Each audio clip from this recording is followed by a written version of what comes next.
get back out there and catch another one.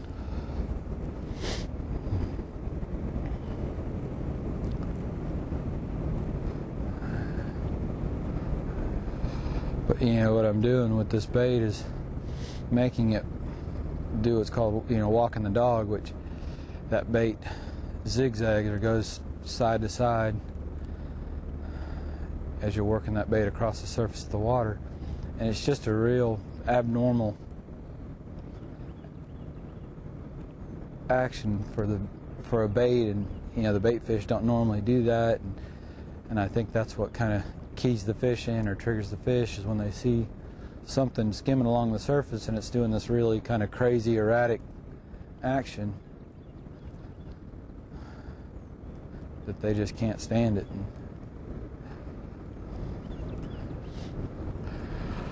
But it's a technique that takes a little bit of practice, and you know, I've tried, you know, you work on teaching it to folks, and the hardest thing that people have is leaving enough slack off the end of that rod. You have to have slack on the tip of your rod in order for that bait to be able to swing from side to side. You got to have some slack, and that's tough because folks are so used to reeling, they're reeling too fast, and then they don't have enough slack, and so that bait just wants to skip straight through the surface or across the surface of the water.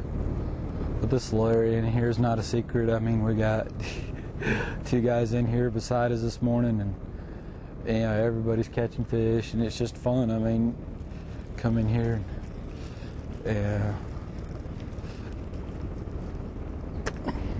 I'm sure there's some guys that have this delusion that, oh, it's some kind of secret, but like I said, I've been filming shows in here for 4 or 5 years and posting it on the website, so it's no secret. One of the tough things is when you got multiple boats in here, I think that what happens is these fish start to get released. Everybody's catching fish and everybody's releasing them, that, you know, those fish go back to that school and tell their buddies, and it's, when I say telling their buddies, I'm speaking figuratively, of course, but you know, they've proven that when these fish get excited, they release pheromones, and if that fish goes back into a school and he's releasing those pheromones, that will spook the other fish in that school. It's going to be off to the left. Yep. I had the range, just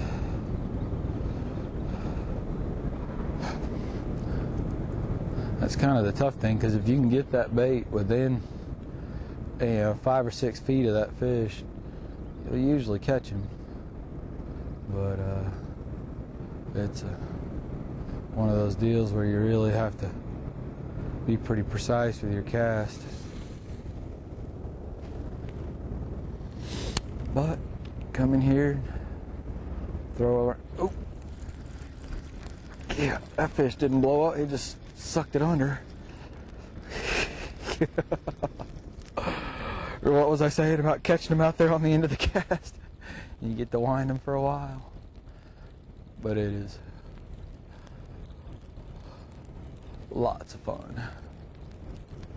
Not a big guy, but still just. Oh. He said, I'm not done yet.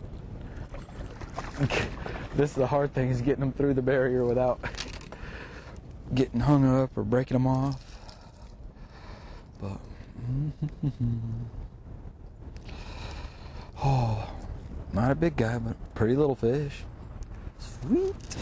Let that thing sit for a second, let the ring settle. And it's kind of funny, last year, or what was it, earlier this winter, there was a very definite deal where you could throw it out there and let it sit, let the ring settle, let the water calm down, and then like the first time I would twitch it, one would just smash it. It was pretty cool.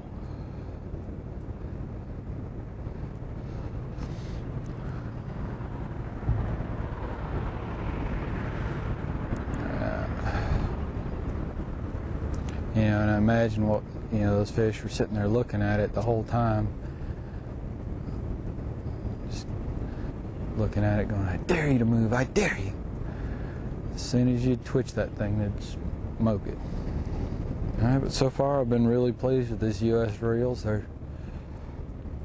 There's another model that I've got on my jerkbait rod. And that thing, it's their original design, and the spool actually turns the opposite direction of what we're accustomed to. You know, in traditional bait casting reels, the spool comes off, or the line comes off the top of the spool.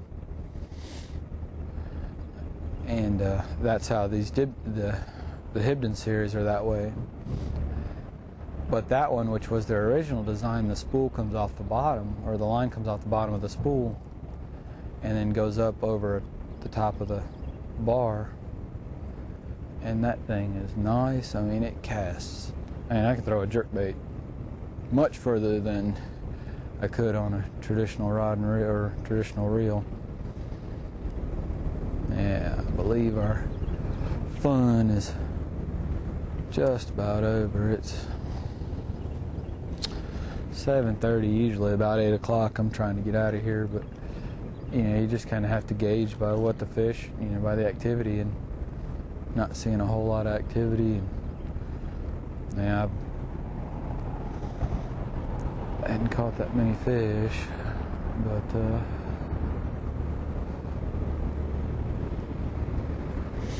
it was fun to catch a couple on top this morning. Fishermen as a whole are really good guys, good people. I mean, that's just, usually if somebody tells me that they fish, I usually know that they're, in general, a pretty good person.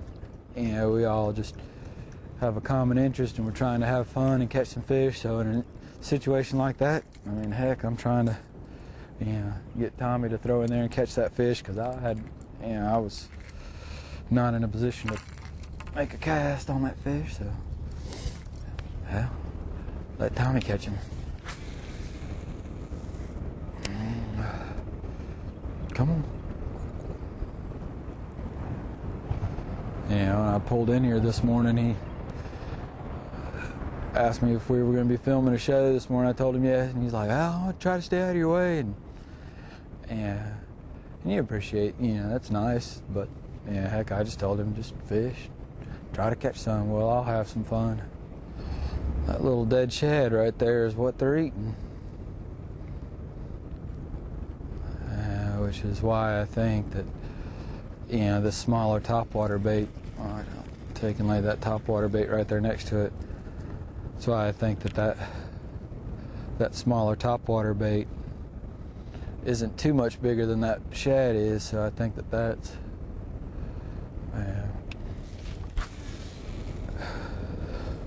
why I seem to catch a few more fish on this little bait. Try slowing it down a little bit. And that's, again, yeah, I tell folks a lot, and you know, I get asked a ton of questions of different folks at different times, and you know, one of my things that I like to tell folks is just to pay attention to the fish and listen to what the fish are telling you. And you know, if you're working a bait a certain way and you're not getting bit, the fish are telling you something. You know, if you're working it and you're catching fish, then they're telling you that that's working as well. But you know, sometimes when you're not getting bit, changing up your retrieve, you know, can help you catch a fish or two, and then that kind of clues you in that, you know, hey, maybe they wanted a little bit slower today. The other day, you know, when I was in here, they wanted it a little bit faster as the light got brighter. You know, today they may want it a little bit slower. So just kind of one of those things you kind of can't be afraid to experiment and kind of key in on what the fish are telling you. Oh! Dang it, got excited and jerked it away from him. Fishing with Rusty is made possible by these great sponsors.